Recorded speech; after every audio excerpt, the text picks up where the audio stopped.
Good morning po. Tayo po'y mag-aral ng salita ng Diyos. 1 Timothy chapter 4 verse 12. Huwag mong hayaang hamakin kanino man dahil sa iyong kabataan. Sa halip sikapin mong maging halimbawa sa mga mananampalataya sa iyong pagsasalita, pag-uugali, pag-ibig, pananampalataya at malinis na pamumuhay. Sukatan sa paglagong espiritual. Meron bang panukatan para malaman natin kung ang isang Kristiyano ay lumalago spiritually? So, magandang pag-aaral po ito. Kasi ako'y naniniwala, meron po panukatan or gauge para malaman natin kung isang Kristiyano po ay lumalago. No? Pero, huwag po muna natin ito hahanapin sa ibang tao. Magkakamali po tayo pag ganun po ang ating motibo. Magiging mapaghatol po tayo. Dapat po, hanapin muna natin ito sa ating sarili. Kailangan po magkaroon muna tayo ng evaluation kung nakikita ito sa ating buhay. At dito po, ako'y naniniwala na si Timothy po ay spiritually matured. Pinagkatiwalaan po siya ni St. Paul. In fact, batang-bata po siya. Nagpapastor. Ano po ibig sabihin? Kaya niyang pangunahan yung mga sumusunod sa kanya. Kaya dapat maging halimbawa siya sa pamamagitan ng kanyang buhay. Doon sa kanyang mga tinuturuan. So, puntahan natin, ano po ba yung mga palatandaan? O sabihin natin, panukatan ng spiritual maturity. Unang-una po, sa ating pong pananalita. Binabanggit po dyan ni Paul kay Timothy. Kailangan maging example siya sa pananalita. Ngayon, tatanungin niyo ako, ano po ba yung sign ng maturity sa pananalita? Unang-una po yung sinasabi po dito sa James chapter 3 verse 2. We all stumble in many ways. If anyone is never at fault in what he says, he is a perfect man. So again, binanggit po yung salitang perfect. Alam na natin yung kahulugan ng salitang perfect. Ano po kung sumusubaybay po kayo sa akin? Ang ibig sabihin po niyan, matured. Ano po? Able to keep his body in check. So, ibig sabihin na isang matured na Kristiyano ay kaya niyang kontrolin yung kanyang dila. Ito po mahalagang katotohanan. Dapat po hindi lamang tayo magaling magsalita. Kailangan po marunong din tayong magpigil sa ating pong pananalita. Mapapansin niyo po, nung tayo po'y na-born again, ang unang-una pong nawala sa atin yung mga pagmumura, yung pagsasalita po ng di maganda sa ating kapwa. Kasi nagwo-work na po ang Holy Spirit sa ating buhay. Naalis na po sa atin kadalasan yung po mga green jokes, yung mga malalaswang pag-uusap, yung mga pagbibiro. Dapat mawala na sa atin yan. Kasi yan ang palatandaan na tayo po ay lumalago spiritually. Pero may isang bagay pa po na gusto ko pong matutunan ninyo. Minsan may pagkakataon sa buhay na ito, hindi tayo laging magsasalita. Kailangan po matuto tayong manahimik. Ibig sabihin matuto tayong magbigay, makinig doon po sa ating mga kausap. Marunong tayong magpigil at alam natin yung ating sasabihin kung ito'y makakatulong ba o hindi. Kasi marami ngayon magaling mangaral. Pero sa totoo lang po, nahihirapan silang pigilan yung kanilang bibig. Minsan nakasasakit po ng damdamin ng iba. Minsan mahalaga rin yung tumahimik ka na lang, makinig, umunawa. Napakahalaga po ng katotohanan na yan.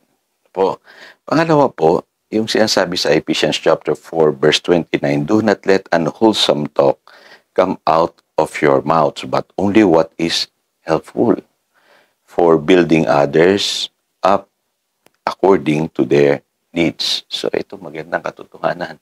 Dapat po pagka tayo magsalita, yung nakatutulong, nakakapag-build up, nakaka-encourage, nakapagbigay ng pag-asa o ng pananampalataya sa ating kausap. Kailangan sanayin po natin yung ating pagsasalita na nakatutulong ito sa ating kapwa. Kung wala namang kabuluhan yung ating sasabihin, ay huwag nating sayangin po yung oras, yung pong panahon natin sa mga pag-uusap na wala namang kabuluhan.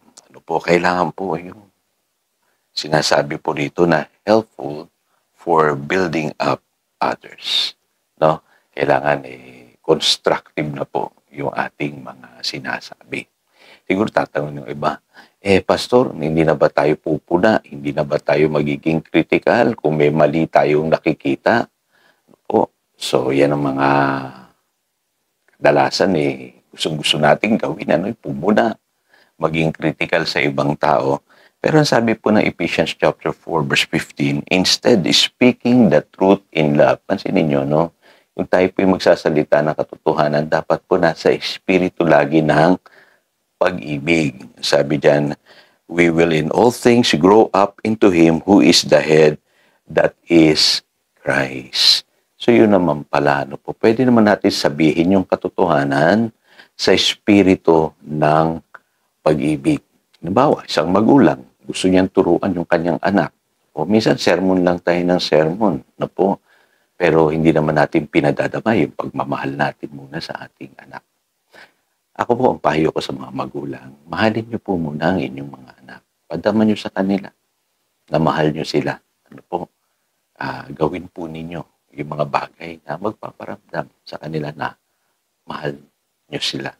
I-provide ninyo yung kanilang mga pangangailangan. Ano po, tulungan ninyo sila kung sila may problema. Ano po, bago niyo pangaralan. Kasi minsan po, pinapangaralan lang at sinisermonan, pero hindi naman natin pinapadama yung pagmamahal natin sa kanila. Ganun din po sa iba. Ano po, kung bago natin sila pangaralan, padama muna natin yung pagmamahal sa kanila. So, napakahalaga po ng katotohanan na yan. Ano po mga kapatid, na dapat po ay laging sa espiritu ng pag-ibig natin sinasabi yung katotohanan. Ano po, iba po kasi nauuwi lamang po yan sa pagtatalo kapag hindi natin sinabi sa espiritu ng pag-ibig ang katotohanan.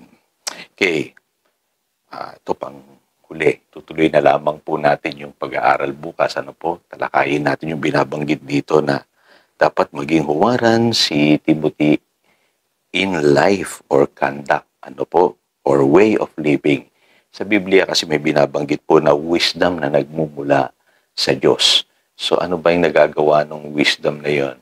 Yun po yung nag-aayos ng ating buhay. Kapag kayo na-born again, bibigyan ka ng Lord ng wisdom for living. Kaya sabi sa Ephesians chapter 5 verse 15, be very careful then how you live, not as unwise, but as wise.